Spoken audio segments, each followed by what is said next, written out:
வணக்கம், welcome to MST creations. இப்போ நம்ம எம்எஸ்டி கிரியேஷன்ஸில் டெய்லி சமையலில் நம்ம பார்க்க போகிற ஐட்டம் வந்து தக்காளியை யூஸ் பண்ணி ஒரு நல்ல தக்காளி தொக்கை பார்க்க போகிறோம். இது குயிக் ரெசிபி தான், சீக்கிரமாகவே செஞ்சிடலாம்.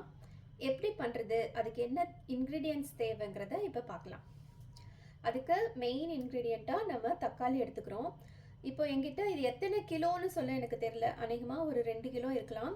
23 தக்காளி இது மாதிரி எடுத்து வச்சுருக்கேன். இஞ்சி 2 துண்டு எடுத்து வச்சுருக்கேன்.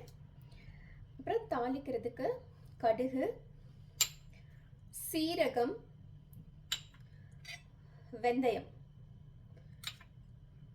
அப்புறம் கருவேப்பிலை தாளிக்கிறதுக்கு புளி வந்து ஒரு சின்ன நெல்லிக்காய் அளவு, சின்ன நெல்லிக்காய் இருந்தால் ஒரு 2 நெல்லிக்காய், அப்படி இல்லைன்னா பெரிய நெல்லிக்காய்னா இதோட அளவு வந்து 1 நெல்லிக்காய் அளவு, இந்த அளவுக்கு புளி எடுத்துக்கோங்க.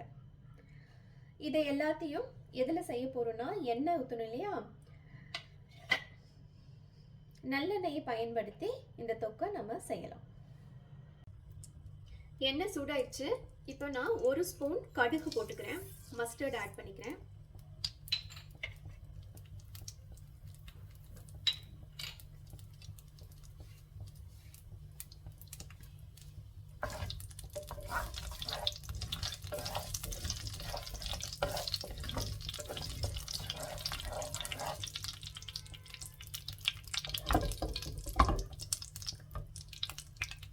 கடுகு வெடிச்சிருச்சு.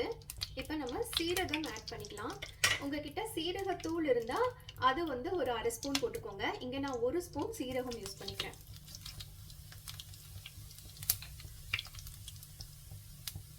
சீரகம் பொரிஞ்சதும் வெந்தயம் வந்து ஒரு 1/2 ஸ்பூன் ஆட் பண்ணிக்கிறேன்.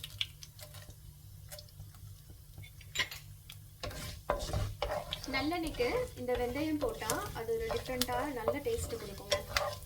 தொக்கு பண்ணுறதுக்கு இந்த வெந்தயம் வந்து கண்டிப்பாக அவசியம். வெந்தயம் உடம்புக்கு குளிர்ச்சி கூட. இந்த வெந்தயம் வந்து ஒரு கோல்டன் ப்ரௌன் ஆயிடுச்சு. இப்போ நம்ம இஞ்சி இருக்கு இல்லையா, அது 2 துண்டு இஞ்சியை நான் அப்படி சேர்த்துக்கிறேன். அது பொடியாக அரிஞ்சு இஞ்சியை போட்டுக்கணும் நீங்கள். இப்போ இந்த எண்ணெயில் இஞ்சி ஃபஸ்ட்டாக போடுறதுனால என்ன ஆகும்னா, இந்த இஞ்சி நல்லா அந்த எண்ணெயில் அப்சர்வ் பண்ணிவிட்டு ஒரு கிறிஸ்பியாக ஆயிடும். நல்லா வெந்து ஒரு மாதிரி நறுக்குன்னு இருக்கும். அது வந்து அப்படியே சாப்பிட்லாம். நம்ம இதை எடுத்து தனியாக வைக்கணுங்கிற அவசியம் இல்லை. இதுவும் நல்ல ஒரு டேஸ்ட்டை கொடுக்கும் நம்மளுக்கு. தொக்கோடு சேர்ந்து சாப்பிட்றப்போ நான் சொல்கிறேன். இஞ்சி கொஞ்சம் நல்லா லைட்டாக ஒரு ப்ரௌன் ஆகட்டும்.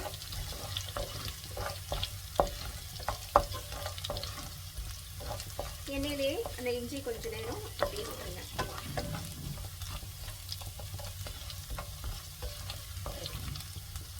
இந்த தொக்கு வந்து ரொம்ப டேஸ்டியாக இருக்குங்க.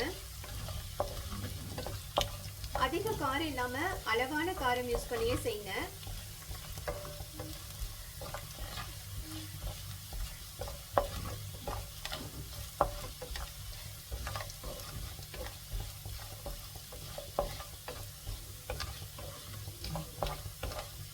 சரிதான், லைட்டாக ஒரு ப்ரௌன் கலர் வருது அந்த இஞ்சி மேலே. அப்படி எண்ணெயோடு சேர்ந்து வதக்கிறப்போ கொஞ்சம் அந்த பச்சை வாசமும் போயிடுச்சு.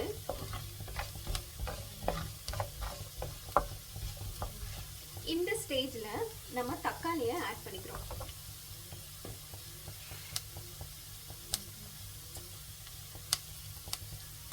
தக்காளி நீங்கள் இது மாதிரி கட் பண்ணி கூட சேர்க்கலாம். அப்படி இல்லைன்னா குயிக்காக செய்யணும் அப்படின்னு நினச்சிங்கன்னா இந்த தக்காளியை மிக்ஸி ஜாரில் போட்டு ஒரு தடவை சுற்றி எடுத்துக்கோங்க, அரைச்சி எடுத்துக்கோங்க. அப்படியும் டைரெக்டாக நீங்கள் சேர்க்க முடியும். நான் எல்லா தக்காளியுமே இதில் போட்டுக்கிறேன். இது ஒரு 2 கிலோ வரைக்கும் இருக்குது தக்காளி.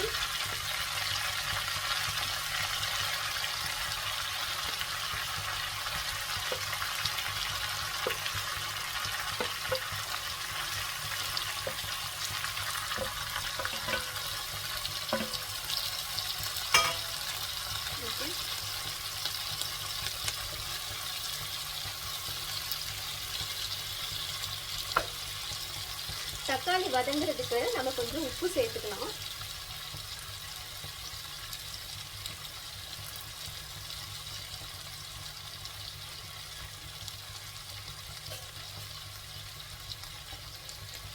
எனக்கு தேவையான அளவு உப்பு, நான் கல்லுப்பு யூஸ் பண்ணுறேன், அதை அப்படியே சேர்த்துக்கிறேன். தேவையான அளவு உப்பு சேர்த்துக்கோங்க.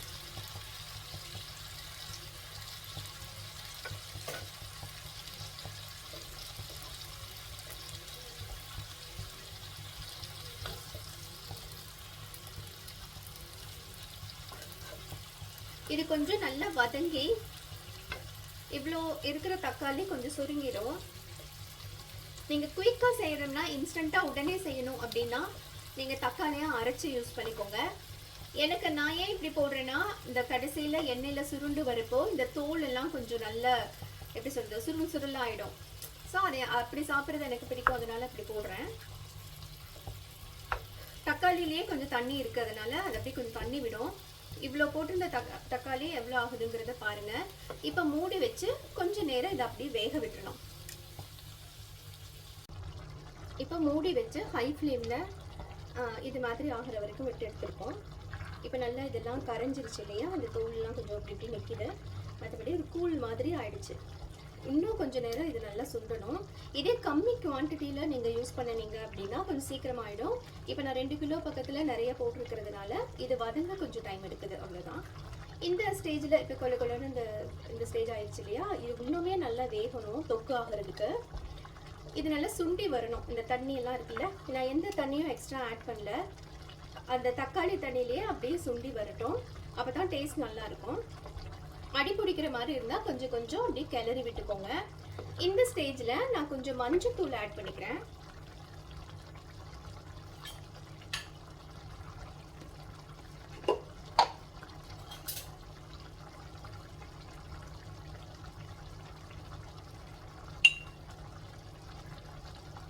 ஒரு 1/4 ஸ்பூனுக்கு மஞ்சள் தூள் இப்படி ஆட் பண்ணிக்கிறேன்.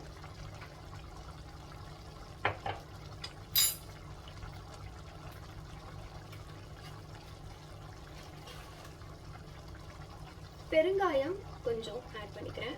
1 ஸ்பூன் அளவுக்கு பெருங்காயம் போட்டுக்கோங்க.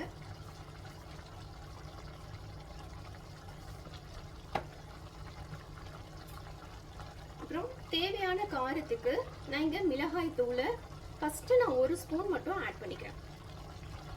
1 ஸ்பூன் மிளகாய் தூள். உங்கள் காரம் பார்த்துட்டு அதுக்கப்புறமா உப்பு காரம் எல்லாம் சரியாக இருக்கா அப்படின்னு பார்த்துட்டு தேவைன்னா ஒரு 1/2 ஸ்பூனோ மிளகாய் தூள் நீங்கள் ஆட் பண்ணலாம். இப்போதைக்கு நான் 1 ஸ்பூன் மட்டும் ஆட் பண்ணி இப்படி கலந்து விட்றேன். உட்டன் ஸ்பூன் யூஸ் பண்ணுங்கள், ஏன்னா அது கைக்கு வந்து சூடு எடுக்காது. ஸோ இது மாதிரி வதக்கிறதுக்கெல்லாம் நம்ம உட்டன் ஸ்பூன் யூஸ் பண்ணிக்கிட்டோம்னா கம்ஃபர்டபுளாக இருக்கும், நம்ம கையில் சூடு வராது. அவ்வளோதான்.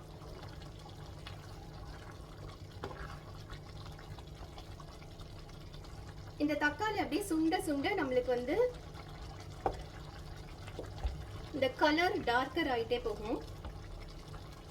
இந்த ஸ்டேஜில் நான் புளி வச்சுருக்கேன் இல்லையா, ஒரு சின்ன நெல்லிக்காய், பெரிய நெல்லிக்காயுடைய அளவுக்கு சின்ன சைஸாக இருக்கிற பெரிய நெல்லிக்காய் அளவுக்கு எடுத்த இந்த புளியை நான் அப்படி கொஞ்சம் கொஞ்சம் பிச்சு போட்டுக்கிறேன். அப்படி தான் ஆட் பண்ணுறேன் நான். இல்லை எதுவும் பண்ணல, கரைச்செல்லாம் போடலை, ஜஸ்ட்டு டைரெக்டாகவே அந்த புளியை போட்டுக்கிறேன். வெறும் தக்காளி வந்து ஒரு மாதிரி ரா டேஸ்ட்டை கொடுக்கும். புளி ஆட் பண்ணுறப்போ உங்களுக்கு டேஸ்ட் இன்னும் என்ஹான்ஸ் ஆகி அது கொஞ்சம் நல்லாயிருக்கும். புளியோட டேஸ்ட்டும் கலந்து வரப்போ இந்த தொக்குடைய டேஸ்ட் ரொம்ப நல்லாயிருக்கும். அதுவும் சேர்ந்து வேகட்டும். இன்னும் கொஞ்ச நேரம் சிம்மில் வச்சுட்டு இதை அப்படியே மூடி வச்சுருங்க. இன்னும் கொஞ்சம் நல்லா வெந்து இது நல்லா சுண்டி வரப்போ எப்படி இருக்குன்னு பார்க்கலாம். நான் கருவேப்பிலை இந்த ஸ்டேஜில் கொஞ்சம் கட் பண்ணி போட்டுக்கிறேன், கிள்ளி போட்டுக்கிறேன்.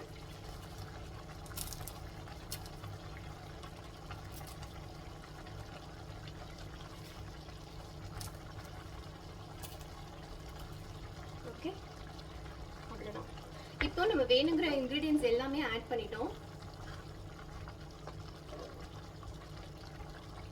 இப்போ கொஞ்சம் டேஸ்ட் பார்த்துக்கோங்க, எந்த அளவுக்கு உப்பு காரம் சரியா இருக்கா அப்படின்னு பார்த்துக்கோங்க.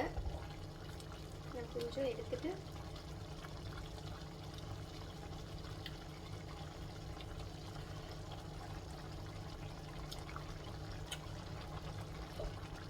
எனக்கு காரம் பத்தல, அதனால நான் இன்னொரு ஸ்பூன் மிளகாய் தூள் ஆட் பண்ணிக்கிறேன். உப்பும் கொஞ்சம் ஆட் பண்ணிக்கிறேன். டேஸ்ட் பார்த்துட்டு உங்களுக்கு காரம் தேவைன்னா மட்டும் ஆட் பண்ணுங்க. அதிக காரம் போட்டுட்டா இதை குறைக்க முடியாது. ஸோ மிளகாய் தூள் ஆட் பண்ணுறப்போ நீங்கள் கொஞ்சம் டேஸ்ட் பார்த்துட்டு தேவைன்னா மட்டும் ஆட் பண்ணுங்க. அவ்வளோதான்.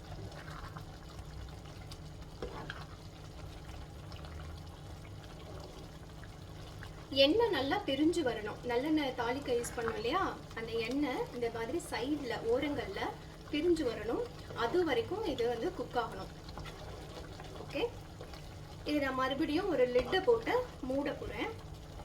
மூடி கொஞ்சம் சிம்மில் வைக்க போகிறேன். அப்போ இது நல்லா வெந்து வரும்.